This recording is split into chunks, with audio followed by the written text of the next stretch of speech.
Hi friends, welcome back to PHP basic course. তো আজকের এই ভিডিওতে আমরা দেখব পিএইচপি সিনট্যাক্স। আসলে পিএইচপি সিনট্যাক্স কি, এর গুরুত্বটা কি, বোঝার দরকার কি। আচ্ছা, খুব সহজ একটা কথা বলি।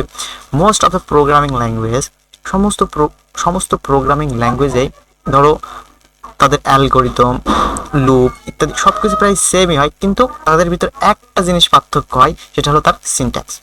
তাহলে সিনট্যাক্সের গুরুত্ব কি বোঝা যাচ্ছে।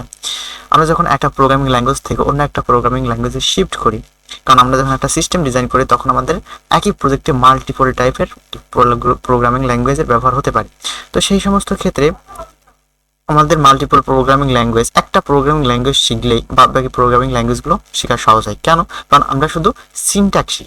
কারণ সিনট্যাক্স পরিবর্তন করলেই একটা প্রোগ্রামিং ল্যাঙ্গুয়েজ আরেকটা প্রোগ্রামিং ল্যাঙ্গুয়েজে কনভার্ট করা যায়।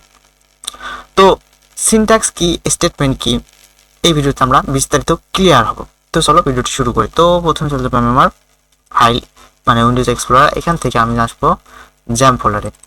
জ্যাম ফোল্ডার থেকে এইচটি ডক্স থেকে দেখো আমি একটা প্রজেক্ট চালু করেছিলাম, মাই প্রজেক্ট। ঠিক আছে, এই মাই প্রজেক্ট ফোল্ডারটা এখন আমি আমার ভিজুয়াল স্টুডিও কোডে ওপেন করব। এটা মূলত আমাদের প্রজেক্ট ডিরেক্টরি। আমি আবারও দেখাচ্ছি, আমি প্রথম ভিডিওতেও দেখিয়েছিলাম, হয়তো আরও দু একটা ভিডিওতে দেখাবো, তারপর দেখবো না। আমার অলরেডি ওপেন আছে। এখান থেকে জাস্ট ওপেনে ফোল্ডারে যাব, যাওয়ার পর এইচটি ডক্স থেকে মাই প্রজেক্ট জাস্ট ওপেন করব। আমার অলরেডি ওপেনই আছে এবং আমাদের জ্যাম সার্ভারটা সবার আগে ওপেন করা লাগবে। তো আমি উইন্ডোজ লেয়ার পর জ্যাম কন্ট্রোল করে এখান থেকে অ্যাপাচি এবং মাইস্কেলটা স্টার্ট দিয়ে নেব। দেওয়ার পর এখানে জাস্ট অ্যাডমিনে ক্লিক করলে আমাদেরকে ড্যাশবোর্ডে নিয়ে আসবে এবং এই ড্যাশবোর্ডটা এখান থেকে হাঁটায় আমার প্রজেক্টের নাম দেবো। আমার প্রজেক্টের নাম ছিল মাই প্রজেক্ট, JECT প্রজেক্ট। ঠিক আছে, এরপরে চলো এবার উইন্ডোজে আসি। এরপর দেখো index.php এই ফাইলে, এখানে মূলত HTML একটা পুরো HTML এর একটা টেমপ্লেট আছে এবং তার ভিতরে একটা PHP আকারের ট্যাগ আছে। দেখো এই PHP ট্যাগের ভিতরে আমরা যত কোডগুলো লিখি সব মিলে হলো সিনট্যাক্স। আর তাহলে স্টেটমেন্টটা কি? স্টেটমেন্ট হলো এই যে আমরা ইকো লিখলাম, ইকো একটা স্টেটমেন্ট। এরপরে যেটুকু লিখলাম এইটুকু মিলে হলো একটা স্টেটমেন্ট। একটা পিএইচপিতে একটা স্টেটমেন্ট শেষ হয় সেমিকোলন দিয়ে, এটা তার প্রমাণ। কারণ আমরা সেমিকোলন বাদ আমি যদি এখানে ইকো লিখলাম, আরেকটা যদি ইকো লিখি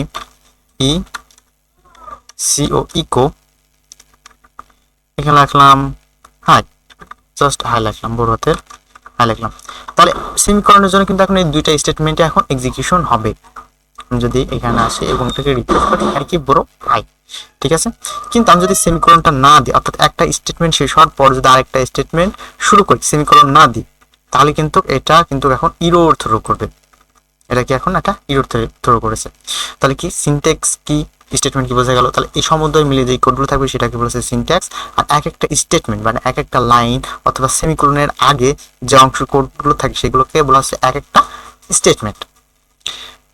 এবং পিএইচপিতে আর একটা দারুণ একটা ইনফরমেশন তোমাকে দিই, পিএইচপিতে কিন্তু কেস ইনসেনসিটিভ। এর মানে কি? এর মানে হলো আমরা বড় হাতের একটা কিওয়ার্ড ফাংশন বা ইউজার ডিফাইন্ড ফাংশন হোক বা কোনো ক্লাস হোক, আমরা বড় হাতের দিই বা ছোট হাতের দিই, রিপ্রেজেন্ট করে সেম জিনিসটা। যেমন এই ইকোটা কিন্তু একটা কিওয়ার্ড, এটা কিন্তু আমরা ছোট হাতের দিচ্ছি তাই এটা প্রিন্ট করলাম। আমি যদি এটাকে বড় হাতের দিতাম তাও কোনো সমস্যা হতো না,